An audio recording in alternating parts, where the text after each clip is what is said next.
topik sistem informasi dan sistem informasi SDM. Sebelum itu saya ingin memperkenalkan kelompok saya. Yang pertama ada Rida Farida, lalu ada Ria Safitri, ada Siva, dan yang terakhir ada Sonia. Baik, Coba satu persatu diperkenalkan ya, siapa-siapa aja yang mana ya. orangnya ya. Halo Ria Safitri. Mana Desa Fitri? Saya Pak. Oke, hadir. Lalu ada Rida Farida.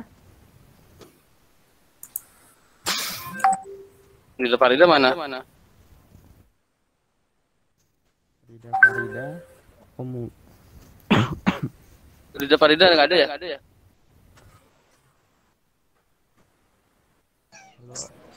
Selanjutnya ada Siva. Hadir Pak. Oh, hadir Pak.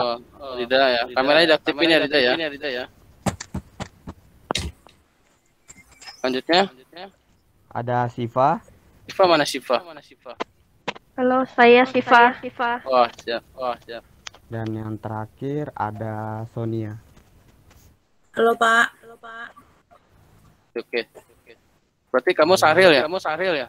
Saya Ruli Pak. Oh, Ruli. Iya.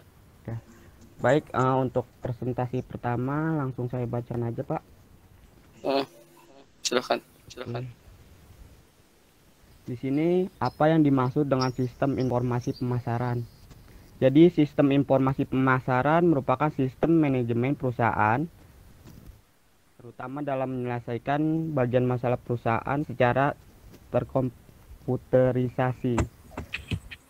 Selain itu, sistem yang menyediakan informasi untuk penjualan, promosi, kegiatan pemasaran, kegiatan-kegiatan penelitian pasar, dan lain sebagainya. Dan di sini juga ada jenis-jenis sistem informasi pemasaran. Baik, untuk pemasaran atau bisa disebut marketing intelligence adalah informasi yang mengalir ke perusahaan atau ke lingkungannya. Contohnya adalah yang informasi sehari-hari yang relevan, di mana setiap perusahaan atau pasar dikumpulkan dan dianalisis secara khusus oleh bagian marketing tersebut. Setelah itu ada informasi pemasaran intern atau bisa disebut internal marketing informasi, yaitu adalah informasi yang dikumpulkan dari perusahaan itu sendiri. Contohnya yaitu Bank Mega atau perusahaan-perusahaan bank lain, di mana mereka mengajarkan setiap karyawannya untuk bersosialisasi kepada calon customer atau nasabah untuk menjaga hubungannya jadi lebih baik, seperti itu Pak.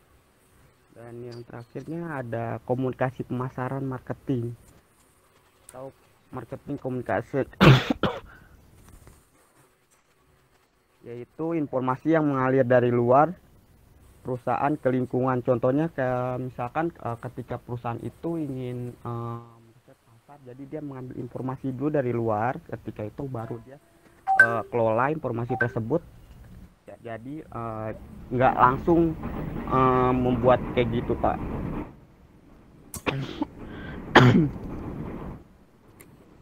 Baik, untuk selanjutnya dibacakan oleh Bentar.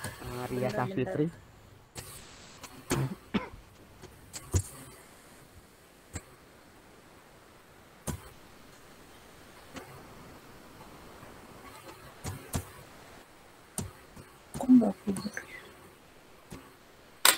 Ya.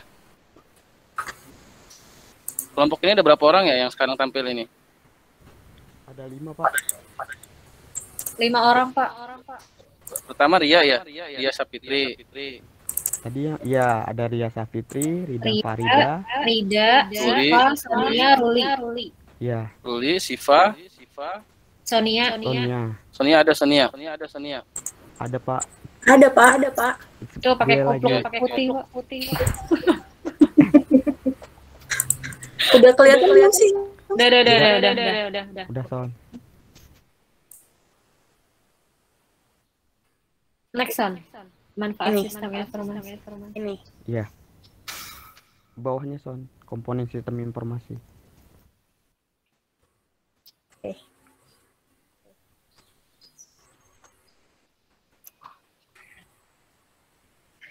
Ya, saya lanjutkan. Manfaat sistem informasi pemasaran.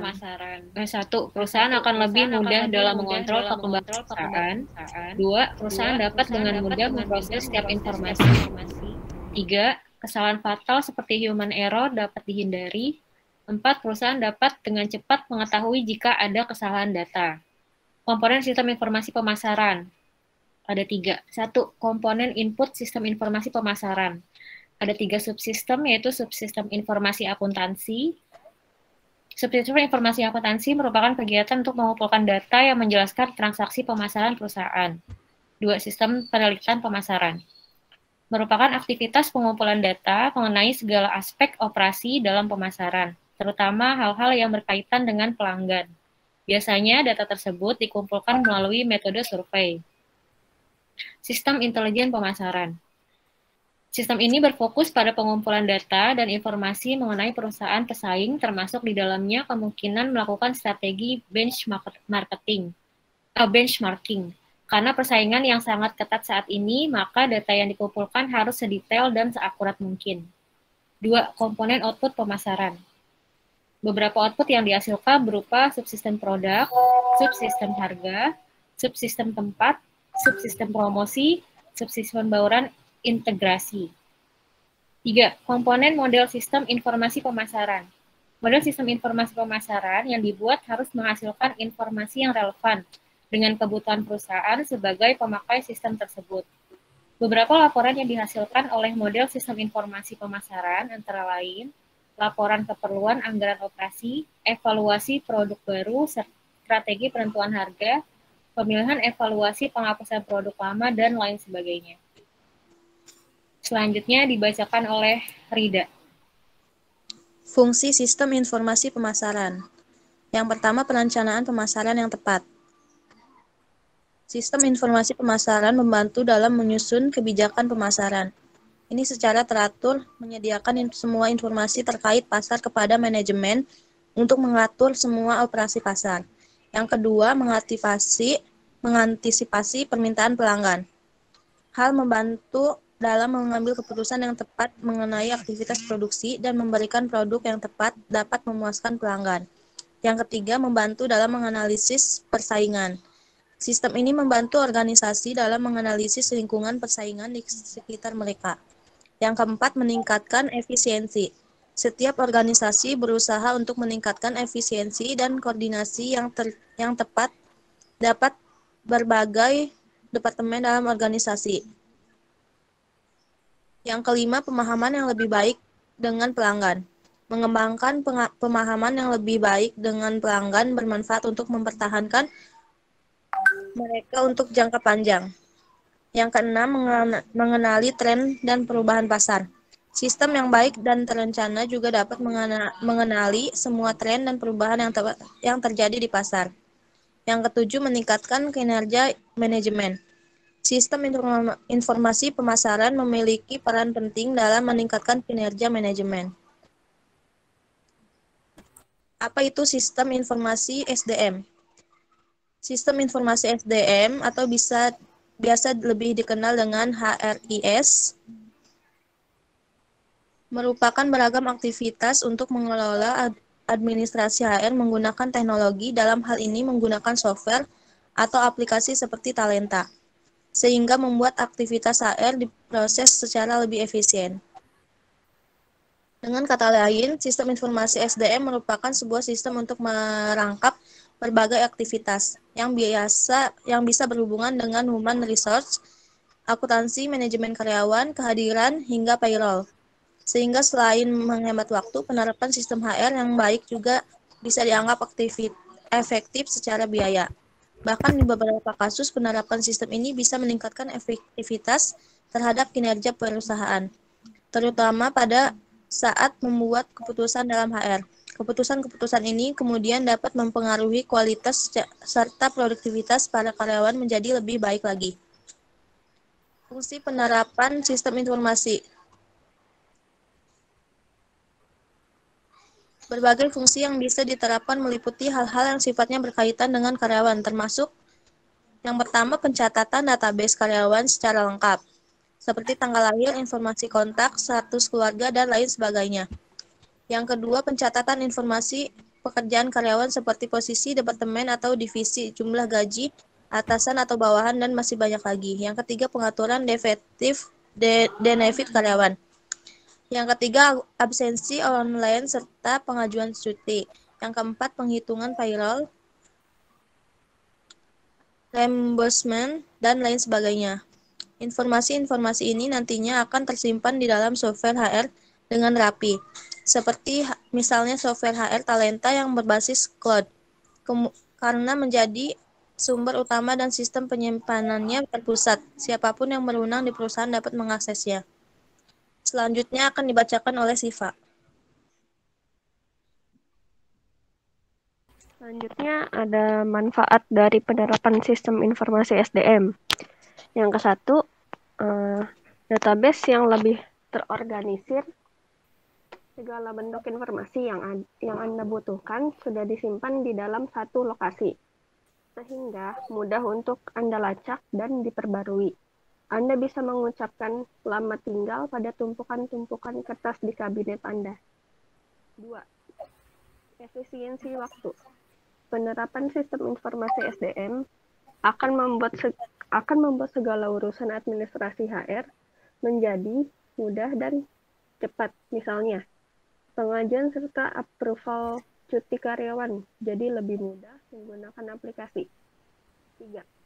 Membuat HR lebih fokus pada tugas strategi, yaitu dengan memanfaatkan skill yang mereka miliki untuk fokus pada tugas-tugas yang lebih strategis untuk meningkatkan performa perusahaan.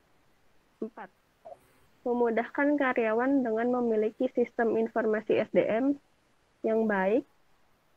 Karyawan juga akan lebih mudah dalam mengurus keperluan administratif mereka sekaligus mengurangi beban tim HR dengan hal-hal yang seharusnya mereka bisa kerjakan sendiri.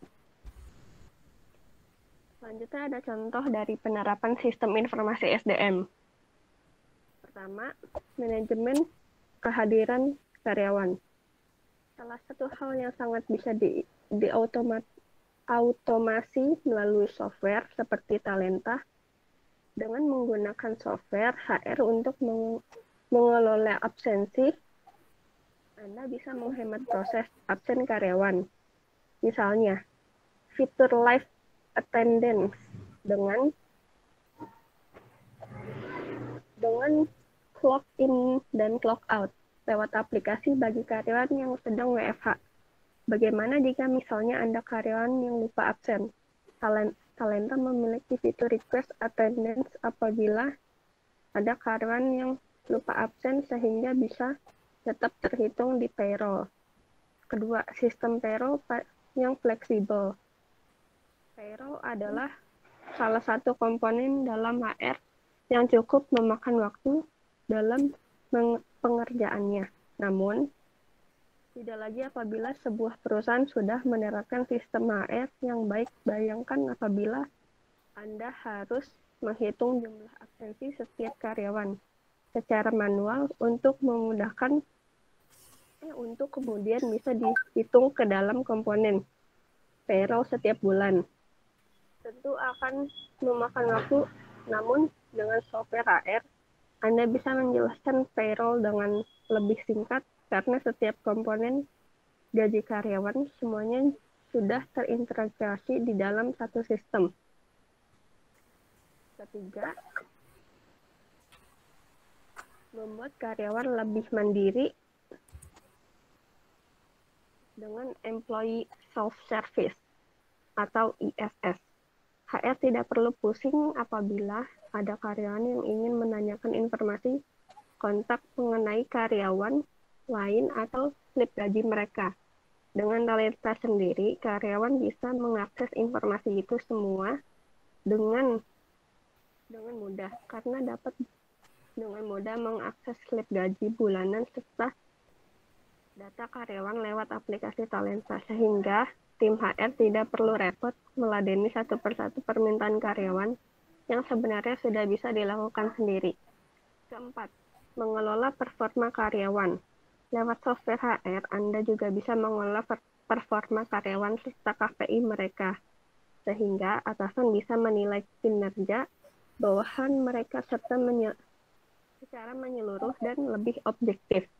Tiap karyawan juga bisa melihat apa saja yang menjadi target mereka dalam satu kuartal sehingga dapat dibantu dengan lebih mudah.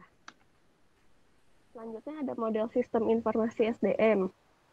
Model sistem informasi SDM dapat dilihat dari segi input, proses, dan output. Dari segi input, HRIS terdiri dari 3 subsistem, antara lain yang satu, subsistem SIA, atau Sistem Informasi Akuntansi, itu menyediakan data mengenai akuntansi bagi HRIS. Jadi, akan ada database yang berisi informasi lengkap dengan mengenai sumber daya manusia, baik yang berkaitan dengan keuangan ataupun non-keuangan. 2. Subsistem penelitian sumber daya manusia. Mengumpulkan data melalui proyek penelitian khusus seperti penelitian suksesi atau succession study, analisis, dan evaluasi jabatan, dan penelitian keluhan. 3. Subsistem intelijen SDM. Itu mengumpulkan data yang berkaitan dengan SDM organisasi dan meliputi dilanjuti oleh Kasonia. Oke.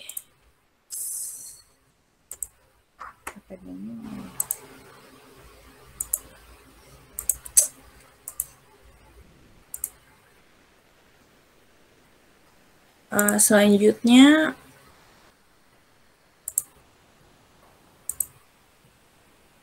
subsistem intelijen SDM mengumpulkan data yang berkaitan dengan SDM organisasi, itu meliputi intelijen pemerintah. Jadi pemerintah menyediakan data serta informasi agar perusahaan dapat menerapkan segala peraturan mengenai ketenagakerjaan. Terus ada intelijen pemasok. Pemasok menyediakan data dan informasi untuk perekrutan karyawan. Contoh pemasok dalam organisasi seperti pihak asuransi atau lembaga yang menjadi agen tenaga kerja.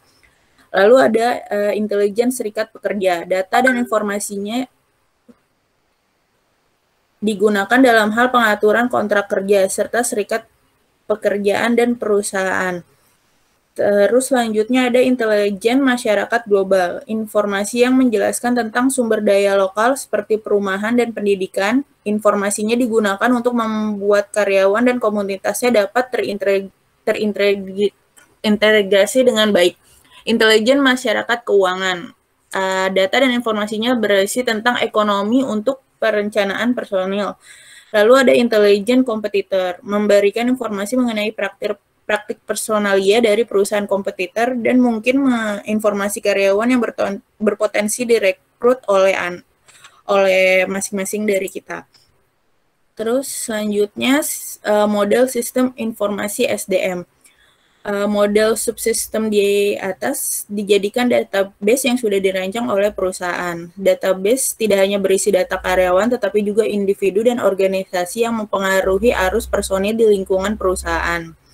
Untuk segi output, ada 6 sistem dalam HRIS, antara lain subsistem perencanaan kerja, subsistem perekrutan, subsistem manajemen informasi angkatan kerja, subsistem tunjangan, subsistem benefit, dan juga subsistem pelapor lingkungan.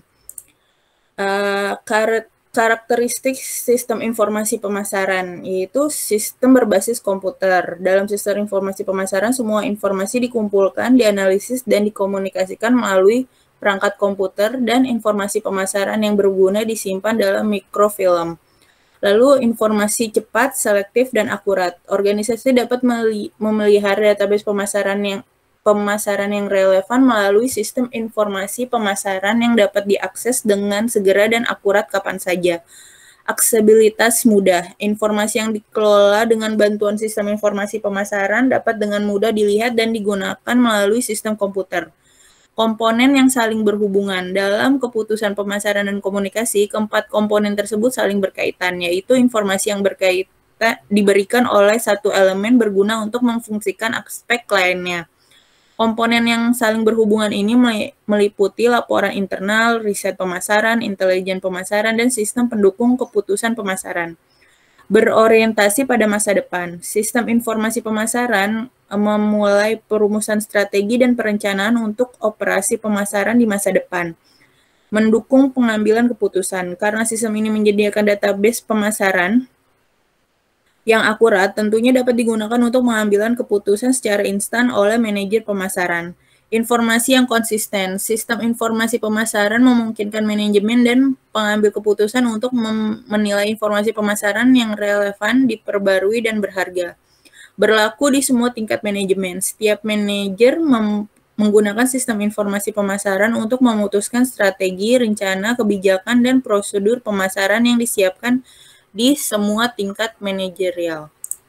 Selanjutnya ada kriteria yang wajib dipenuhi dalam menyiapkan sistem informasi SDM. Nah, sebelum mengambil keputusan, manajer di dalam perusahaan harus memperhatikan beberapa karakteristik ideal tersebut. Berikut, yaitu tepat waktu, ringkas, akurat, lengkap, dan relevan. Setiap keputusan yang terkait dalam sistem informasi SDM penting sekali memenuhi 5 kriteria tersebut. Harapannya adalah bisa menghasilkan keputusan terbaik dan memberi dampak positif bagi perusahaan. Oke. Selanjutnya, Ruli. Oke, baik, terima kasih. Jadi itu aja yang bisa kami presentasikan. Mohon maaf kalau ada salah. Dan untuk sesi bertanya, boleh silakan. Saya mau nanya Wiji Sutiawan. Iya. Wiji Son. Mau nanya apa Pak Jason? Oke, Pak Jason. Ya, Assalamualaikum warahmatullahi wabarakatuh. Waalaikumsalam warahmatullahi wabarakatuh. Ya, saya Wiji Sutiawan dari perwakilan kelompok 7. Ingin nanya. Ya, dari tadi disebutkan bahwa untuk sistem, ya dari tadi dijelaskan bahwa sistem informasi itu banyak mengenai teknologi, kemudian aplikasi, gitu ya, Mas Ruli ya. Iya, sorry Iji, ini putus-putus. Jadi pertanyaannya apa tadi? Ya, jadi pertanyaannya dari tadi yang dijelaskan bahwa sistem informasi itu banyak mengenai teknologi dan aplikasi. Ada nggak sih sistem informasi itu yang masih berbentuk manual, dan apakah idealnya itu manual dan teknologi itu berdampingan? Itu pertanyaan saya.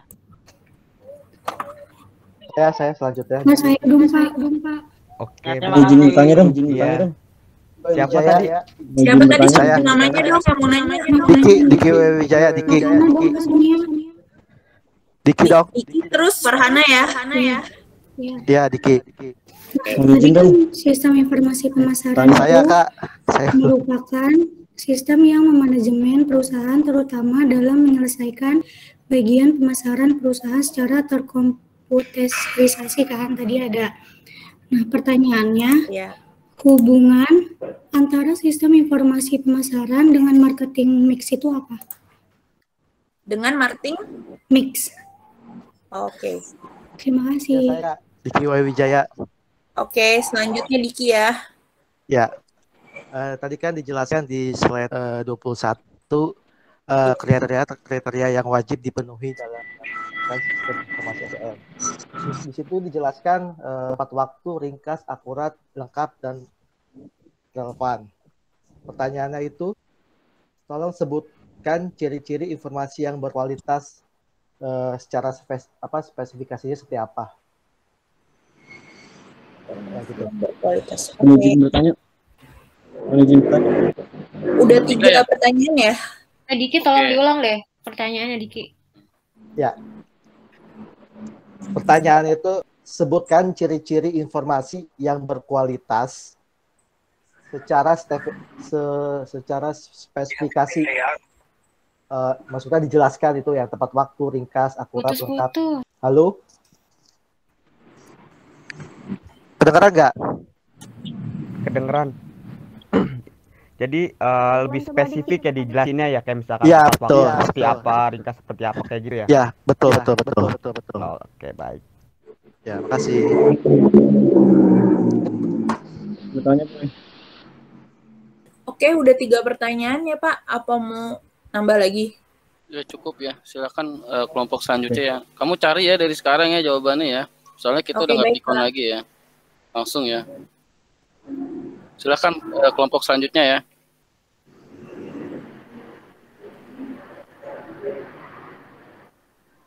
Ada Sahril ya.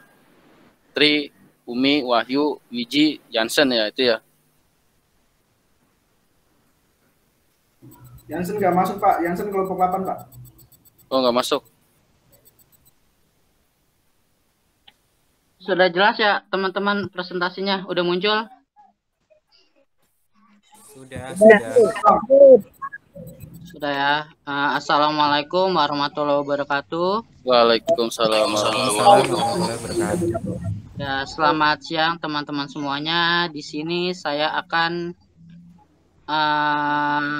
kami dari kelompok 7 akan mempresentasikan mengenai sistem informasi manufaktur dan sistem informasi keuangan.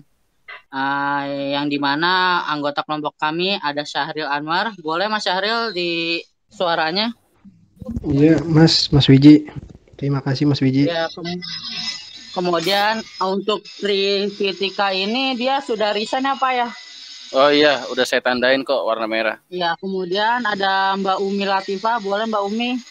Ya, saya Pak. Oke. Ya, kemudian Selanjutnya. ada Mas Wahyu Pratama. Boleh Mas Wahyu? Ya, halo saya Pak. Ya, kemudian ada saya sendiri. Jadi kita ada berlima. Kemudian kita langsung masuk aja ke materinya. Akan dibacakan oleh Mas Wahyu. Boleh Mas Wahyu dibacakan? Baik. Buat yang pertama dari mulai pengertian sistem informasi manufaktur dan tujuan. Sistem informasi manufaktur adalah sistem berbasis komputer yang bekerja dalam hubungannya dengan sistem informasi fungsional lainnya untuk mendukung manajemen perusahaan dalam pemecahan masalah yang berhubungan dengan manufaktur produk perusahaan yang pada dasarnya tetap bertumpu pada input, proses, dan output. Yang kedua ada tujuan sistem informasi manufaktur, di mana tujuan sistem informasi manufaktur adalah untuk mendukung fungsi produksi yang mencakup seluruh kegiatan perusahaan seperti perencanaan dan pengendalian proses untuk memproduksi barang dan jasa. Tujuan ini juga berhubungan dengan menghitung harga pokok penjualan terhadap produk yang dihasilkan. Dan hasil akhirnya untuk berhubungan juga dengan penyediaan laporan keuangan dengan data yang benar. Yang ketiganya ada manfaat sistem informasi manufaktur. Yang pertama, hasil produksi perusahaan lebih efisien dan tepat waktu karena menggunakan komputer sebagai alat prosesnya. Yang kedua, arsip perusahaan lebih terstruktur karena menggunakan sistem database. Yang ketiga, perusahaan lebih cepat dalam memperoleh informasi yang akurat dan terpercaya. Yang keempat, sistem informasi manufaktur yang berupa fisik robotik akan membuat hasil produksi semakin cepat. Selanjutnya ada subsistem input. Terdiri dari yang pertama, sistem informasi akuntansi atau SIA. Proses sistem ini adalah pengumpulan data intern yang menjelaskan antara operasi manufaktur dan data di lingkungan yang berhubungan dengan transaksi perusahaan secara supplier. Yang kedua ada subsistem industrial engineering atau IE. Sistem industrial engineering ini adalah sistem yang terlatih khusus mempelajari mengenai operasi manufaktur dan membuat sasaran perbaikan. Yang ketiga ada sistem intelijen manufaktur. Subsistem intelijen manufaktur bisa digunakan untuk mengetahui perkembangan terakhir tentang sumber-sumber material, mesin, dan pekerja. Mungkin selanjutnya bisa dilanjutkan oleh Mas Wiji. Lanjutin, Rap. Ya, baik. Akan saya lanjutkan. Yang selanjutnya itu subsistem output. Subsistem output terdiri dari satu, subsistem produksi. yang merupakan segala hal yang berkaitan dengan proses di setiap bagian kerja atau departemen yang mengukur produksi. Kedua, subsistem persediaan. Subsistem persediaan memberikan data jumlah stok, biaya holding, safety stock, dan hal lain berdasarkan hasil pengolahan data dari input. Fungsi subsistem persediaan adalah untuk mengukur volume aktivitas produksi dan persediaan yang diubah dari bahan mentah menjadi bahan jadi. Yang ketiga, subsistem kualitas merupakan semua hal yang berkaitan dengan kualitas, biaya, waktu, performa kerja, dan pemilihan supplier. Fungsi subsistem kualitas adalah bisa mengukur kualitas material saat dirubah.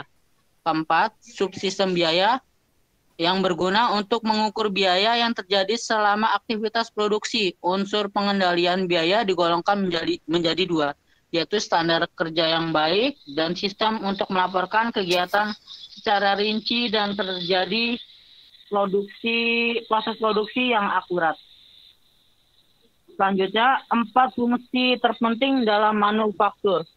Proses pengolahan merupakan metode atau teknik yang digunakan untuk pengolahan masukan atau input. Kedua, jasa-jasa penunjang merupakan sarana yang berupa pengorganisasian yang perlu untuk penetapan teknik dan metode yang akan dijalankan, sehingga proses pengolahan dapat dilakukan secara efisien dan efektif. Ketiga, perencanaan merupakan penempatan keterkaitan dan pengorganisasian dari kegiatan produksi dan operasi yang akan dilakukan dalam suatu dasar, waktu, atau periode tertentu. Keempat, pengendalian atau pengawasan merupakan fungsi untuk menjamin terlaksananya kegiatan sesuai dengan yang direncanakan, sehingga maksud dan tujuan untuk penggunaan dan pengolahan masukan atau input pada kenyataan dapat dilaksanakan. Kemudian, manajemen sistem informasi faktur. Sistem informasi manufaktur digunakan baik dalam operasi sistem produksi fisik. Informasi itu digunakan oleh eksekutif perusahaan, manajer di area manufaktur, dan juga manajer di area lain. Para eksekutif termasuk wakil presiden, direktur manufaktur, menerima informasi dari semua sistem output superintendent pabrik juga menggunakan ikhtisar output yang menjelaskan seluruh operasi. Selanjutnya akan dibacakan oleh Mas Sahril. Terima kasih.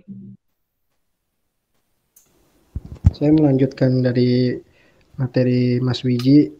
Manajer dalam pemasaran dan keuangan juga menggunakan output itu. Pemasar tertarik pada aspek produksi seperti biaya, kualitas, dan penyediaan karena faktor-faktor tersebut mempengaruhi penjualan produk. Manajer keuangan memiliki perhatian khusus pada subsistem persediaan karena digunakan dalam menentukan investasi persediaan dan pada subsistem produksi karena digunakan untuk membuat keputusan penting mengenai konstruksi atau perluasan pabrik. Model sistem informasi manufaktur. Yang pertama, sistem informasi manufaktur termasuk dalam kerangka kerja sistem informasi manajemen secara keseluruhan. Sistem informasi manajemen lebih menekankan kepada proses produksi yang terjadi dalam sebuah rantai produksi, mulai dari input bahan mentah hingga output barang jadi, dengan mempertimbangkan semua proses yang terjadi. Sistem informasi keuangan. Sistem informasi keuangan adalah sistem informasi yang memberikan informasi kepada orang atau kelompok, baik yang berada di dalam perusahaan maupun di luar perusahaan, yang memuat mengenai permasalahan keuangan dan juga menyediakan atau berisi informasi tentang arus uang bagi para pemakai yang ada pada seluruh perusahaan. Sifat sistem informasi keuangan. Sifat sistem informasi keuangan, adapun sifat-sifat dari informasi yang terkandung di dalam sistem informasi keuangan haruslah mengandung komponen-komponen yang antara lain yakni sebagai berikut. Yang pertama, relevan dan materialitas. Kedua, formal dan substansi. Ketiga, tingkat kepercayaan.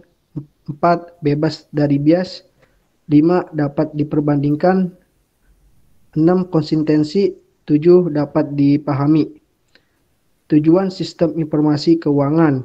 Yang pertama, memenuhi prinsip cepat. Sistem informasi keuangan yang disusun harus memenuhi prinsip cepat. Maksudnya adalah bahwa standar akuntansi keuangan harus mampu untuk menyediakan data yang diperlukan tepat pada waktunya dan dapat memenuhi kebutuhan. Kedua, mempunyai prinsip aman. Sistem informasi keuangan yang disusun harus mempunyai prinsip aman. Maksudnya adalah bahwa sistem informasi keuangan harus membantu menjaga harta milik perusahaan. Untuk dapat menjaga keamanan harta milik perusahaan, maka sistem informasi akuntansi keuangan harus disusun dengan atas pertimbangan pengawasan-pengawasan intern. Yang ketiga, mempunyai prinsip aman. Sistem informasi keuangan yang disusun harus mempunyai prinsip murah. Maksudnya adalah bahwa biaya untuk menyelenggarakan sistem informasi keuangan harus dapat ditekankan sehingga relatif tidak mahal. Selanjutnya akan dilanjutkan oleh Kak Umi Latifah. Silakan Kak. Izin melanjutkan. Fungsi sistem informasi keuangan yang pertama untuk menentukan hasil dari para pelaksanaan operasi perusahaan yang meliputi antara lain yakni sebagai berikut. A. Adanya pemisah keterangan jumlah barang dan uang dari catatan-catatan perusahaan. Yang B. Membuat laporan untuk pemimpin. Yang kedua, untuk dapat mengikuti jalannya harta dan hutang perusahaan yang meliputi antara lain yakni seperti pemeliharaan terhadap macam-macam buku dan rekening seperti kas, rekening-rekening milik, dan lain sebagainya. Yang ketiga, untuk mempermudah perencanaan kegiatan-kegiatan perusahaan, tindak lanjut daripada pelaksanaan dan perbaikan dari rencana-rencana. Model dari sistem informasi keuangan, yang pertama subsistem input keuangan. Yang pertama, sistem informasi akuntansi menyediakan data input bagi aplikasi keuangan. Yang kedua, subsistem audit internal membantu SIA dalam menyediakan data dan informasi internal dengan penelitian khusus yang dilakukan auditor terkenal. Yang ketiga, subsistem intelijen keuangan mengumpulkan informasi dari elemen-elemen lingkungan yang mempengaruhi arus uang masyarakat keuangan, pemegang saham, dan pemilik serta pemerintah. Yang kedua, ada subsistem output keuangan. Ada sistem peramalan, melakukan peramalan jangka panjang 5-10 tahun ke depan untuk menyediakan dasar bagi perencanaan strategis. Yang kedua, subsistem manajemen dana berkaitan dengan arus uang melalui perusahaan. Yang ketiga, ada pengendalian penyiapan anggaran operasi tahunan dan kemudian menyediakan informasi umpan balik kepada manajer sehingga mereka dapat memantau biaya aktual dibandingkan dengan anggaran. Kesimpulannya, sistem informasi manufaktur adalah solusi tepat bagi perusahaan yang memikirkan prospeknya dalam jangka panjang. Hal ini dikarenakan sistem informasi manufaktur lebih menekankan kepada proses produksi mentah hingga output barang jadi, dengan mempertimbangkan semua proses yang terjadi. Sistem informasi manufaktur terdiri dari 3 subsistem input dan 4 subsistem output. Di dalam sistem informasi manufaktur, komputer mempunyai 2 sifat, yaitu sebagai sistem fisik, digunakan pada saat proses produksi dan pengontrolan, dan sebagai sistem informasi yang memberikan data informasi yang akurat. CDA dan CAM dan robotik merupakan bagian dari komputer sebagai sistem fisik yang membantu dalam proses produksi di dalam perusahaan. CDA dalam desain, CAM dalam implementasi dan robotik sebagai tenaga penggerak. ROP, MRP, MRP2, dan JIT adalah bagian dari komputer sebagai sistem informasi yang berfungsi untuk memaksimalkan hasil output perusahaan dan meminimalisasi jumlah biaya yang dikeluarkan perusahaan pada saat berproduksi. Terima kasih, Pak.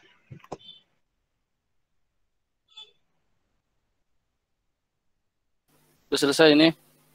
Sudah, Pak. Oke, silakan moderator diatur ya sesi tanya jawabnya.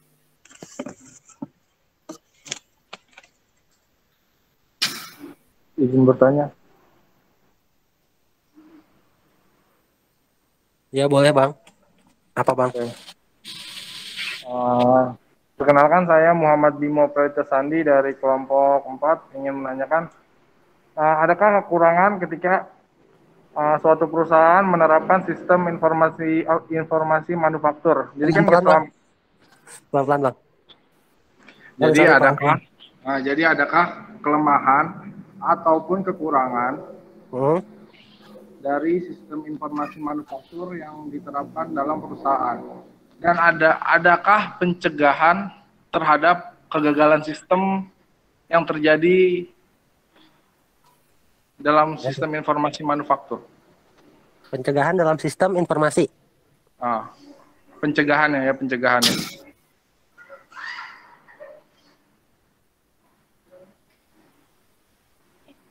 Ya boleh selanjutnya.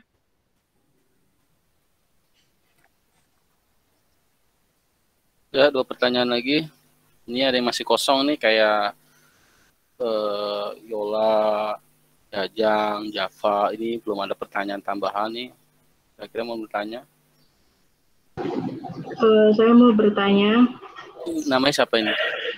Perkenalkan, saya Akbaria dari kelompok 1. Saya mau bertanya, pada slide 14, penjelasan dari sifat sistem informasi keuangan terdapat poin kelima, yaitu dapat diperbandingkan.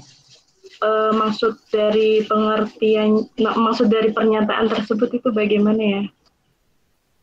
Ya, terima kasih. Oke, 1 pertanyaan terakhir. Ada yang mau bertanya? Saya, Pak. Silakan. Saya Muhammad Basito dari kelompok 4 ingin bertanya. Iya. Ya, Pak. Iya, silakan. Apakah ada hubungan sistem informasi manufaktur dan sistem informasi keuangan? Bedanya hanya pada pengoperasian sistem informasi tersebut, bagaimana mereka melakukannya? Ya, itu aja, Pak. Apa ada kehubungannya gitu? Ya, makasih Mas Basito. Ya, sama-sama. Oke, udah 3 ya, cukup ya. Oke, berarti selanjutnya adalah kelompok dari Jansen ya. Silakan ya. Pak.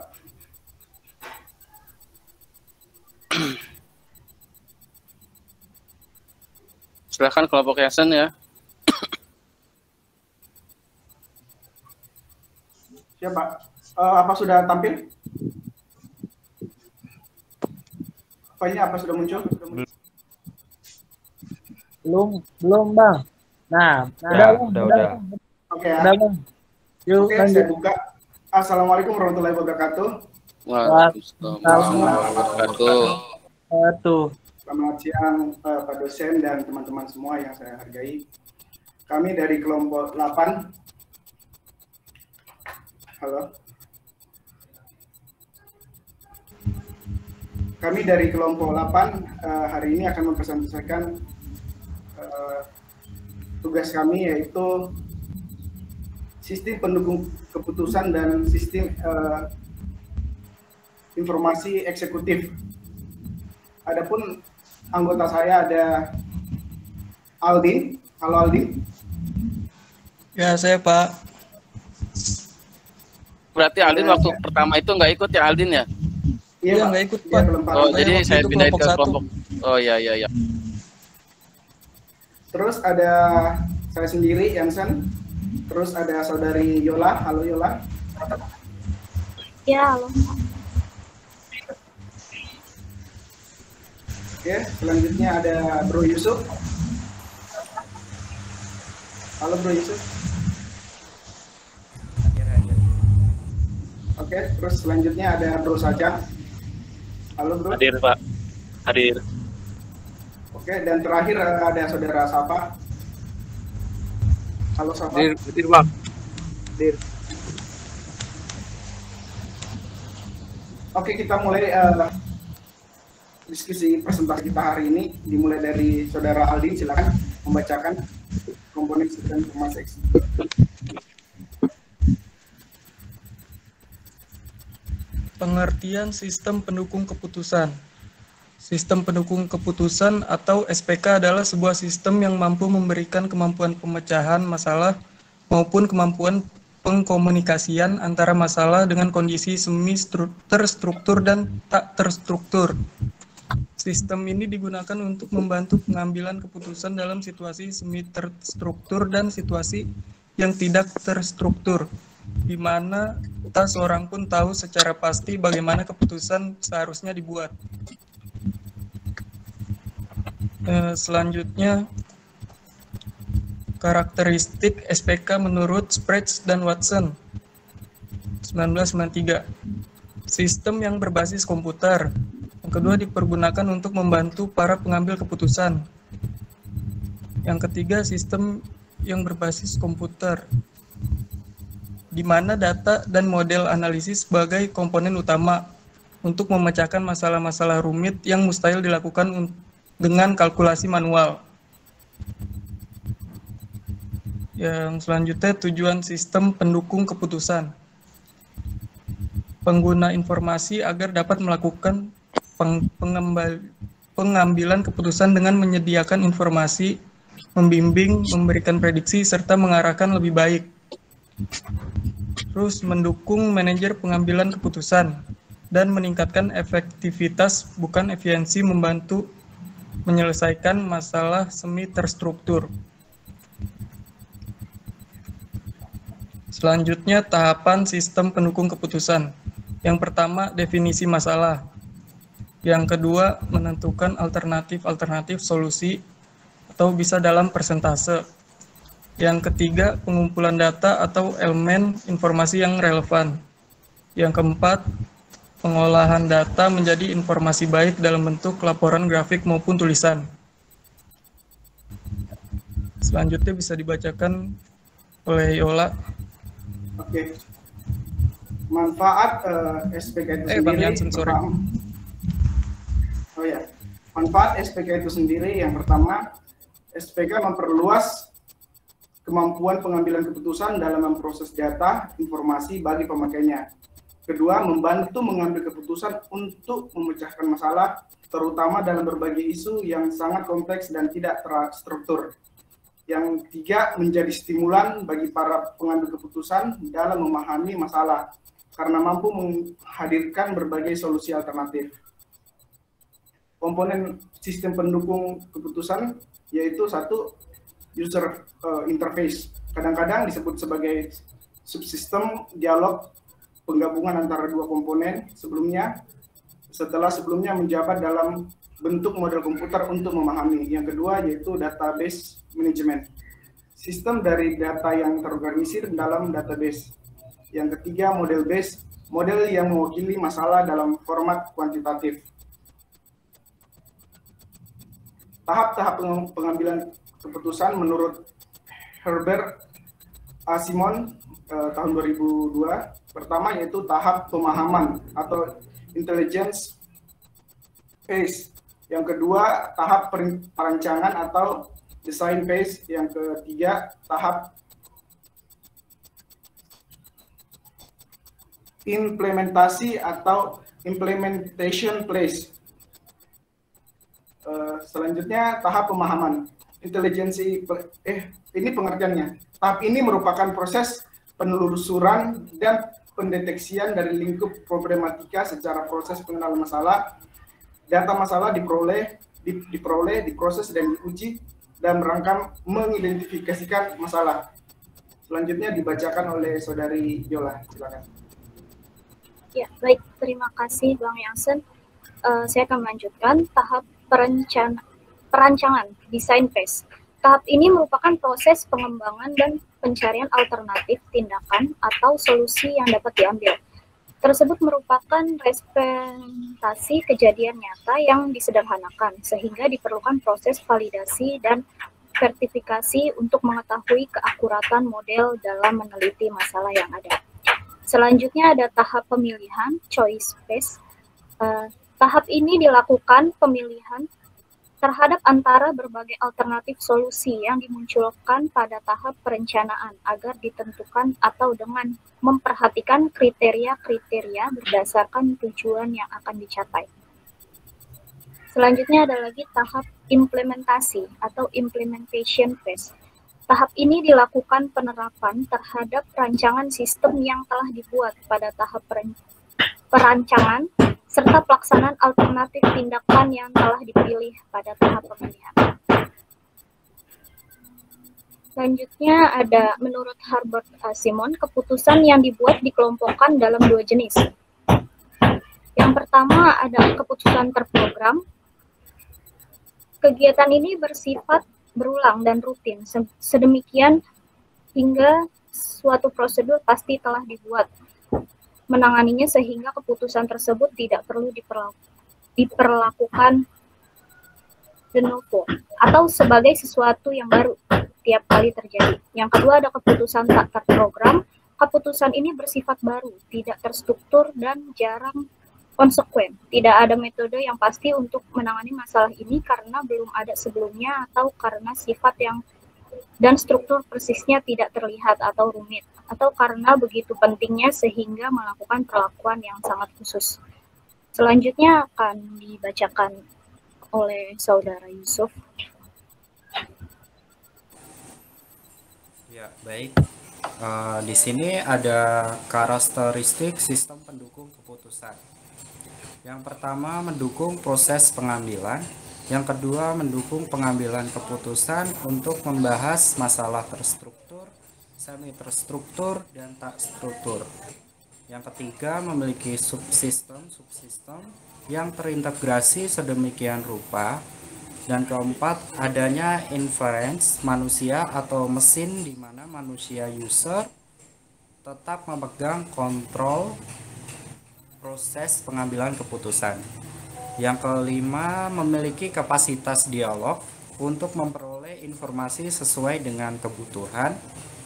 Yang keenam, membutuhkan struktur data komprehensif yang dapat melayani kebutuhan informasi seluruh tingkatan manajemen. Selanjutnya ada tingkat teknologi dalam sistem pendukung keputusan. Yang pertama, sistem pendukung keputusan. Yang kedua, ada pembangkit sistem pendukung keputusan. Yang ketiga, ada peralatan sistem pendukung keputusan. Selanjutnya ada sistem informasi eksekutif. Sistem informasi eksekutif ini adalah sistem informasi, dalam bahasa Inggris disebut juga dengan Executive Information System. Merupakan salah satu sistem informasi manajemen yang berfungsi untuk memudahkan pembuatan keputusan yang dibutuhkan oleh pihak eksekutif senior. Kemudian sistem ini juga memberikan berbagai kemudahan dan akses informasi baik dari dalam maupun luar yang masih relevan dengan tujuan atau objektif sebuah perusahaan. Proses pertimbangan dapat dilaksanakan sebagai bentuk representatif dari sistem pendukung keputusan atau SPK.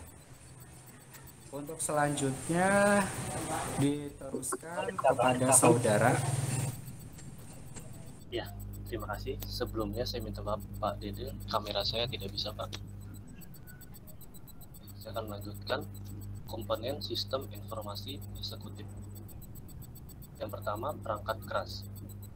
Pada perangkat keras terdapat 4 atau komponen yang dibutuhkan, yaitu perangkat input, unit, memproses sentral, file penyimpanan data, serta perangkat output. Selain itu, hardware juga mendapat dukungan penuh dari LAN atau Local Area Network untuk beberapa produk EIS pada jaringan workstation yang tersedia. Yang kedua, perangkat lunak. Untuk perangkat lunak sendiri juga tersusun atas 4 komponen terpenting, yaitu teks, database atau basis data, visual graphics, dan basis model dari C, yang mana software sangat berperan penting dalam proses mengintegrasikan data ke dalam sebuah sistem. Yang ketiga, antarmuka pengguna. Fungsi utama dari penerapan C ini adalah untuk mengambil data yang relevan untuk dapat mengambil keputusan seefektif mungkin, sehingga antarmuka pengguna atau sering disebut dengan UI akan sangat berguna pada tahap development. Yang keempat, telekomunikasi. Komponen yang terakhir adalah telekomunikasi, di mana berperan penting untuk mengelola sistem informasi berbasis jaringan untuk membuat struktur jaringan yang handal. Selanjutnya, karakteristik sistem informasi eksekutif. Pertama, backbone, faktor pendukung keberhasilan, akses status, analisa personal, komunikasi, navigasi informasi, pengguna variasi media, dan laporan pengecualian.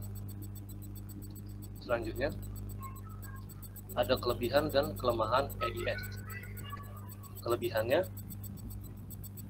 yang pertama, fase pengguna yang mudah untuk dikelola oleh pemimpinan eksekutif tingkat tinggi. Yang kedua, informasi yang tersedia dapat lebih mudah dipahami oleh stakeholders. Yang ketiga, meningkatkan informasi pada sistem pelacakan. Yang keempat, penerapan EIS menawarkan tingkat efisiensi untuk mengambil keputusan yang tepat. Selanjutnya, sistem ini menyediakan pengiriman informasi tepat waktu sehingga tim manajemen dapat menentukan pengembalian keputusan secepat mungkin. Dan kelemahannya, yang pertama, sangat bergantung dengan dukungan sistem. Kedua, informasi dapat sangat berlebihan untuk beberapa pimpinan eksekutif. Dan yang ketiga, memiliki biaya operasional yang cukup tinggi. Keempat, sistem dapat menjadi lebih lambat dikarenakan terdapat penambahan fitur yang kompleks sehingga menyebabkan aplikasi sulit dikelola. Selanjutnya ada aplikasi sistem informasi eksekutif. Sistem informasi eksekutif memiliki banyak perbedaan dengan sistem informasi yang bersifat konvensional, di mana EIS mampu membedakan antara data yang penting dengan kurang penting, serta mampu melacak kunci penting yang dibutuhkan oleh pimpinan eksekutif untuk kebutuhan manajemen dan bisnis perusahaannya. Baik, selanjutnya akan dilanjutkan oleh Zafa.